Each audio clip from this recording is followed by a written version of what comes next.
नमस्कार, मैं शालिनी और आप देख रहे हैं नेशन न्यूज आपकी आवाज। आइए बढ़ते हैं आज की बड़ी खबर की ओर। पाकिस्तान के कोयटा रेलवे स्टेशन के पास धमाका, 21 लोगों की मौत और 30 घायल।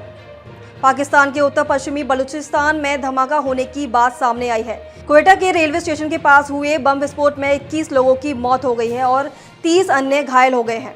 यह घटना बलूचिस्तान में अशांति की ताज़ा घटना है। यह विस्फोट रेलवे स्टेशन के बुकिंग कार्यालय में ट्रेन के प्लेटफॉर्म पर पहुंचने से ठीक पहले हुआ। स्टेशन पर हमेशा की तरह भीड़भाड़ के चलते बड़ी संख्या में लोगों के हताहत होने का अनुमान जताया गया है। पुलिस और बचाव कर्मी विस्फोट स्थल पर पहुंच गए हैं।